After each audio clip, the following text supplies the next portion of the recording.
Hey, welcome everybody to Pro Mindset Podcast. This is Craig Domann, your host. Today we have a young lady by the name of Diane Strand. Diane has a very decorated background, has won a lot of awards. She is not a serial killer, but a serial entrepreneur. She is a marketer, a speaker, an author, a coach, and she helps people through the median of video to get I'm guessing noticed, build their brand, and maybe establish more credibility. Diane, thank you for joining Pro Mindset today. Well, thank you for having me. Okay, so what's your story? What's You my know, story? yeah, Well, my story is really a creative story. It's all about the arts, how it impacts life and business. And I tie in the arts to a lot of tools that you can use as you move through life. And as we were talking a little offline, you were telling me about sports and your kids. And I look at the arts in that same kind of way. It's a craft. It's something you have to show up to. You have to participate in, just like you have to show up to practice, you got to show up to rehearsal and take classes and work the craft. So the arts have just impacted me my whole life, starting with all the way back to second grade, a young dyslexic little girl who just wanted to be in a play. And everyone told me that I shouldn't even try because I couldn't read. And good thing I have good tenacity because I said, watch me.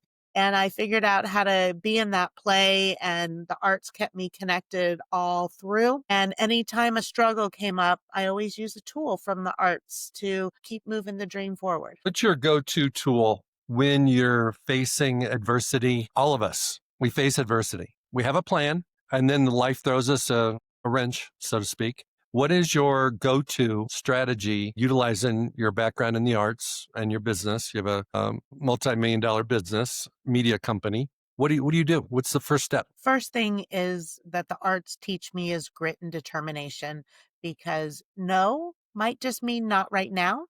Consistency is the key. There's a fine line between persistence and pesty. So you have to be able to find that line, but consistency is the key. You can't give up before the miracle happens, because it will. Sometimes you have to pivot. I am a manifester. I see the big picture out there, and then I take that first step. Start before you're ready and just go. And the next steps start to reveal itself along the way, whether that is keep moving on the path you're at, or you've reached a fork and you might need to pivot. Okay, let's dive into a couple things you said there. For those people that don't know what a manifestor is, what does that look like? How does it work? What is your process? Give us an example when it showed up. Well, it's shown up many times through my life. I'll start with that. Even when I was working at Disney, California just got approved for the lotteries. I'm dating myself. This is going back to the early 90s. And it was, oh, what would you do with $1 million? What would you do with $1 million? And it was, oh, I'd open my own production company. Well, I found out I didn't need $1 million first to open that production company. And here I have a very successful multi-million-dollar production company. So that is a form of manifestation. I didn't know how that was going to come true. I thought it depended on winning the lottery in the moment, but that's not what happened. My mission with Arts Across America, that came to me by journaling, getting grateful for where I am, what I'm going. And all of a sudden I wrote down, the arts need to move across America. I didn't know what that meant. I didn't know what that looked like at the time, but it was a catchy little phrase. And I figured it was something to move on because it was something that spoke to me, and it speaks to my passion that has a purpose. And when you align a passion with a purpose, it will bring profits. And so I started that. That was going back now 3-4 years ago. Now I have programs and events and activities that really represent the arts across America, and people starting creative academies like I have, or building confidence using their creativity to move the dream forward, which is an acronym for me: dream, direction, realize, evaluate, action, momentum. What is the most common challenge that your clients face? That when you sit down with the potential new client and you're going to help them with their creativity and building their business, building their brand, maybe getting started before they think they're ready. Too many people want to wait till it's perfect and it's 100%, the plan's all in place before they take that first step. And the most successful people just take that step, as you mentioned. But what's the common symptom that business people have, especially in the entrepreneurial space, that prevents them from being as great as they could be? Well, its lack of visibility is really what it comes from. And the lack of visibility comes from fear. It's having the syndrome of, I'm not quite ready, too much perfectionism, too much, I'll do this when. I can squirrel as an entrepreneur and find the shiny little object to keep me from doing what is needed. That is the biggest challenge is fear. You got to take control of the fear. It's a mindset. You have to get grateful. You have to focus on that you are making an impact, make your mess your message, and stop getting ready to be ready. Start before you're ready. Go. Take that first step. The next step starts to reveal itself along the way. And it's okay.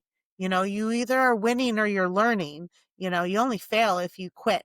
And letting fear control you to do all the other things, like running on the hamster wheel, is not getting things done. It's not making it move forward. You have to be visible and you have to share your message. It's your job. That is your job, is to share your message. If you think you can impact people and you're not sharing your message, then you're doing a disservice to your client. That was a lot right there to digest. I feel like humans have four fundamental pillars or challenges, you want to call it whatever you want, but not feeling seen, not feeling heard, not being good enough, and not being worthy. And just had a conversation with the gentleman this morning about the idea that a lot of people don't feel seen, but then they're scared to be seen too much. So there's a sweet spot in there so that sometimes people don't speak up and don't share their message because people told them their message was stupid or their message didn't land and their message wasn't worthy. All those type of things that describe, hey, maybe that message is not worthy of sharing. And then on the flip side of the coin, you have people that don't share because they have this fear of people actually agreeing with it. So what is your perspective on in a business setting when companies are paralyzed, people are paralyzed from sharing their message and being more visible compared to companies that sometimes don't want too much visibility? Well, I don't think that there is such a thing as too much visibility, especially if you have a plan. It's not about posting more. It's not about, just being in people's faces. That's not what it's about. It's about having a plan and working that plan in front of your right audience. If you're in front of your right audience, you're not sharing too much. You're sharing what's needed. If you're sharing about who you are, why you do what you do, and it's being authentic, then it's not too much. And the people who need to hear it will hear it. And the people who already know you and love you, they're okay with it too. They know what you're doing. They know why you're doing it because they're in your community.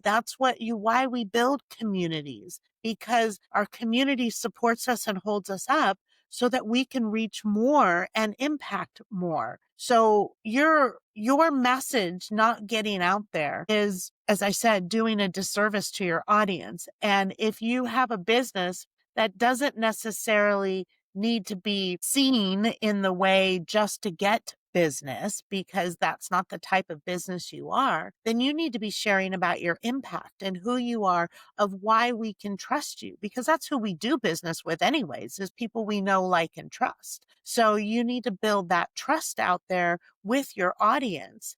And you can do that on so many different levels. It's not about selling widgets and gadgets. It's about connecting with people, providing value to people, and building relationships with people. And every business needs that. So when you're authentic about it, and it's not just, hey, I've got something, come get it for $9.99 and this is where it goes.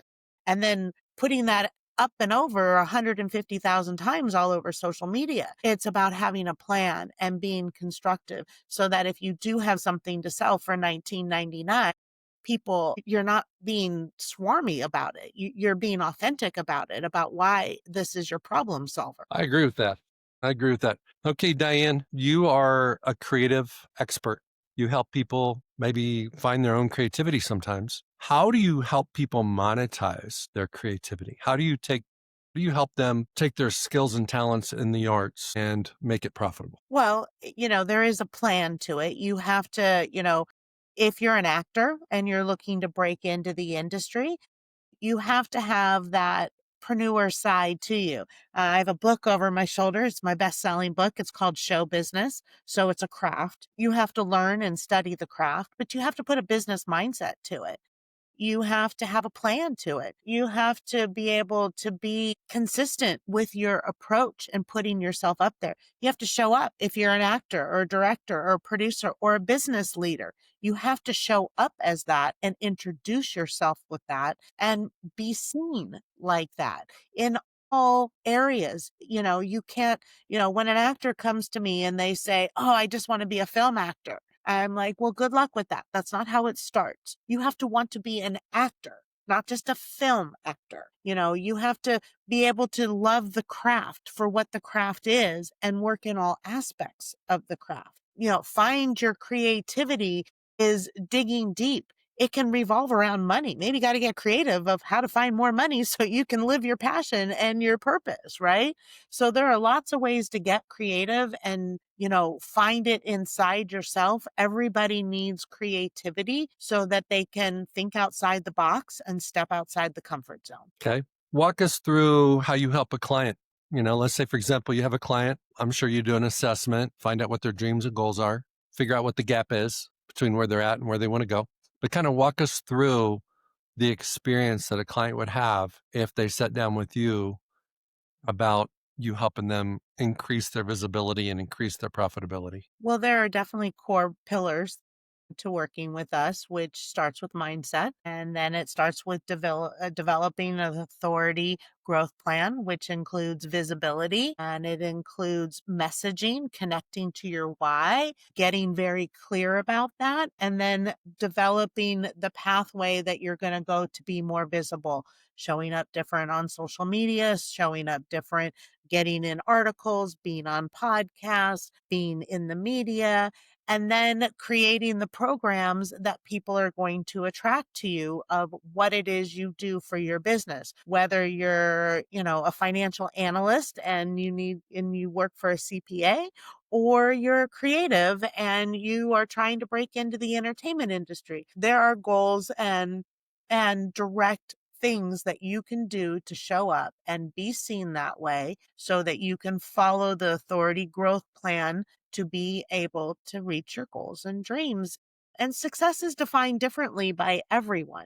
So that's the first step, is define what success looks like for you so that you know when you reach it, because you have to celebrate the tiny wins to get to the big wins and you have to keep the momentum going. So, once you develop the gaps, then we start working towards the why and the messaging to close those gaps. Okay.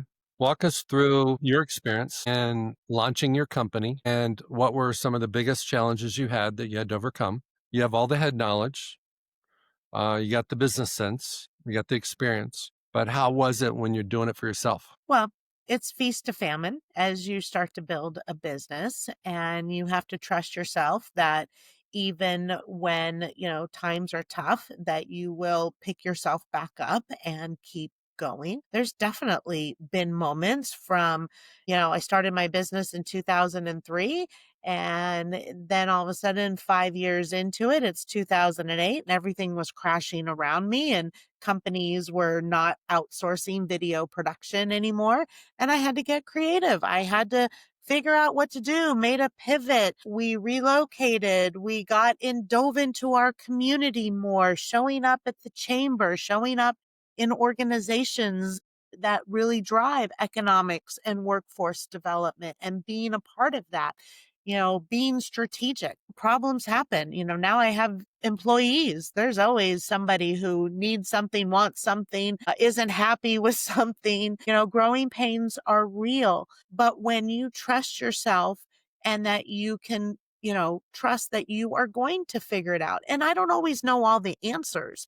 That's why I have a community around me, because you can have other, people around you. I truly believe in coaches and mentors and having people that you can share with. If you're a CEO or the head of a company, you need to have like-minded individuals around you so that you can flourish and grow and learn from somebody else's experiences. And just keep being true to your why, and then keep sharing your message, and you will get to the other side. Discomfort is only temporary. The growth on the other side is permanent. You've talked about community multiple times. What does that mean to you? Let's talk online version. Well, community comes in all different sizes and shapes. You have your in-person community, you have your online community, you have your family community, you have your friend community. So you can look to all of those different communities to find your support. But when you are involved in community on a business front, lean on them. They're going to share. You have your next masterclass coming up. You have your next event coming up. If you support them, they're going to support you. Be in communities, get involved. Don't just be a square in a box. Talk in the chat, share your wins, let people know who you are, what your message is. This is all part of being visible and reaching for your goals. You have to step into them. You have to own them.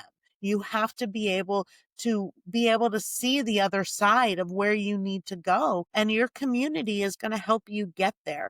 And when you start to stumble, they'll pick you up, and and then you can have your community that you can pour into, that is there for you to get your knowledge and your strength. So show up for them. When you're showing up in other communities, you're showing them how to show up too.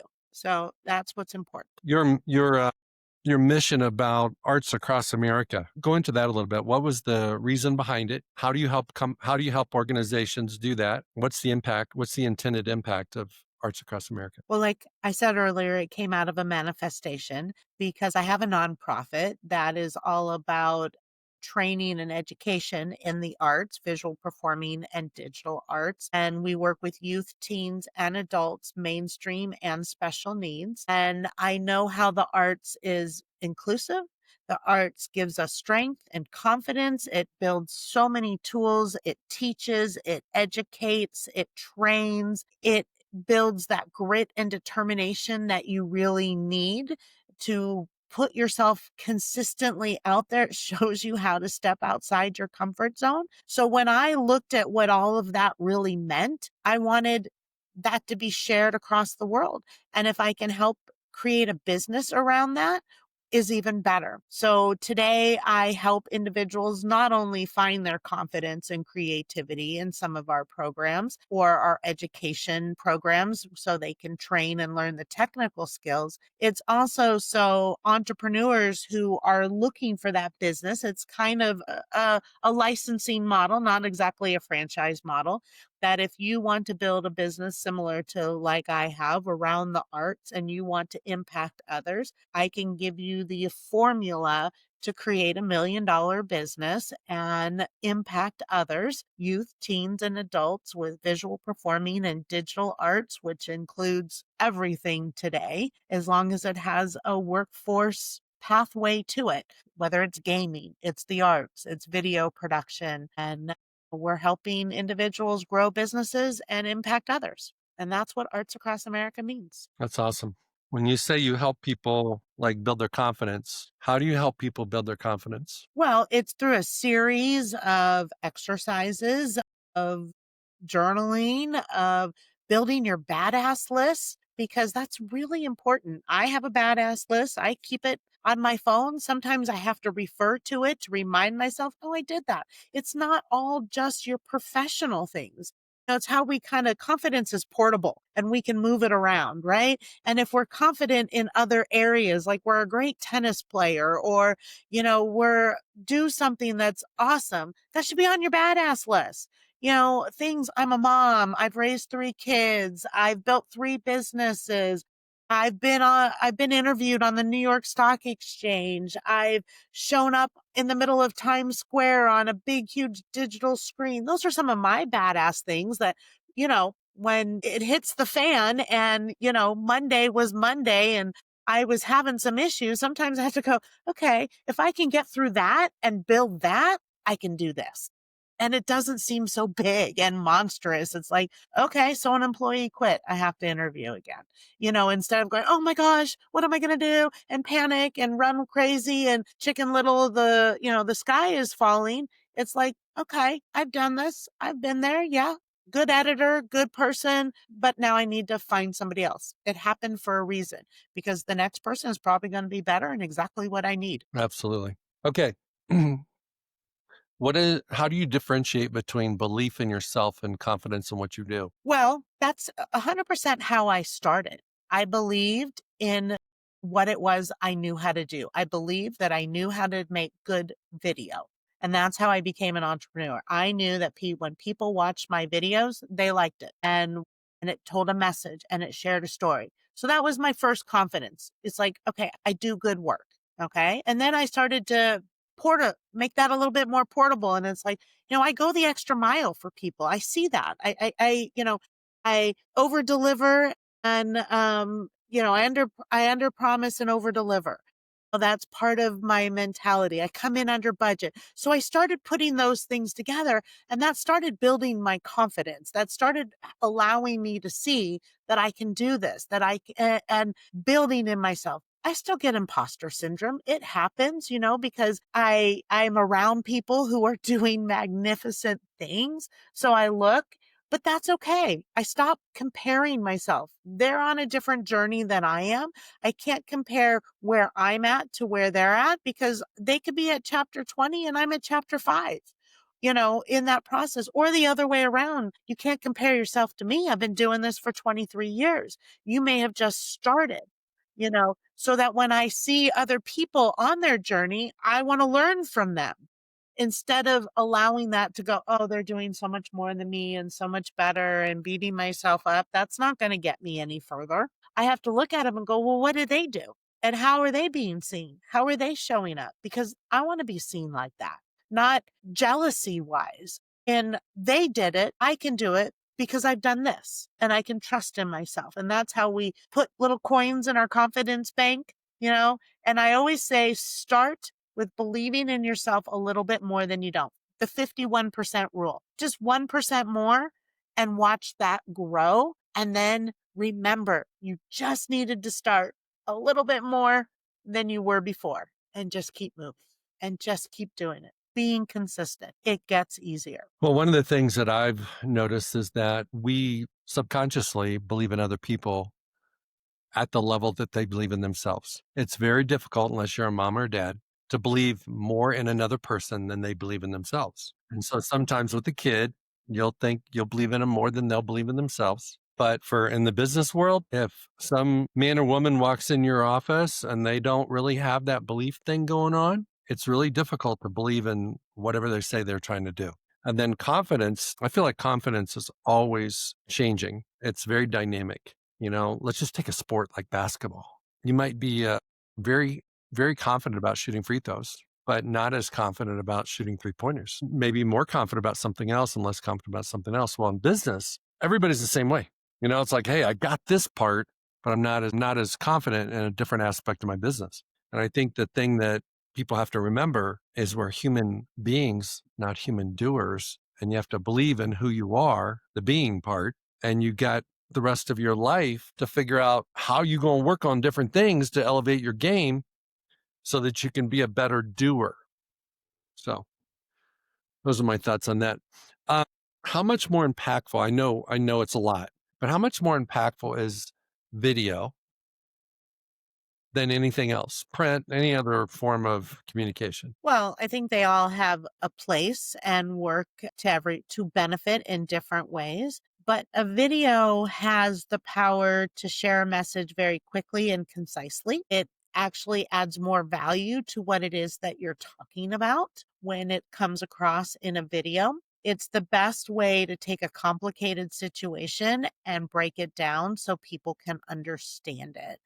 The power of video, if they say a picture is worth 1,000 words, a video is worth 1,000,000 words. And it just elevates anything you're doing or working on when you can put it in a video sense. But that doesn't mean that the other ways don't have power as well. But take social media, for example, putting a picture in a reel, which is sort of a video that just kind of moves your picture like that, gets more play on social media than just the picture that's a still. The power of making it a video just gets you further.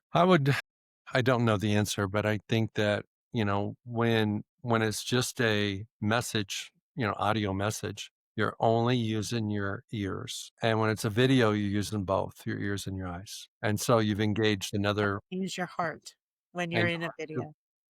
Yeah, your heart. And you tend to read between the lines. So you have empathy and some other emotions going on because you're reading whatever that person's talking about.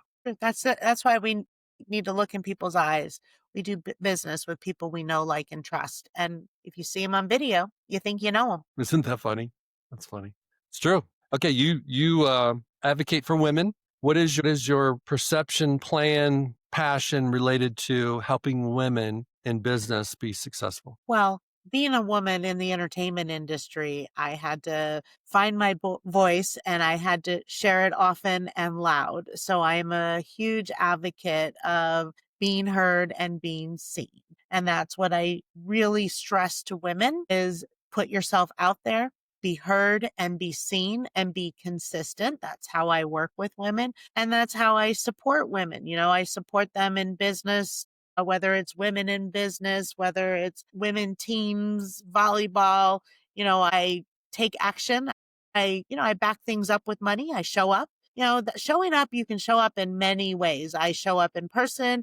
I show up sometimes with a checkbook. I show up sometimes with donations. I show up to be able to share their message on social media and to give them the confidence that they may be searching for is the biggest one, is empowering them and showing the badass that they are and helping them see and believe that. Is there still a glass ceiling? Well, not for me, there isn't as far as that goes.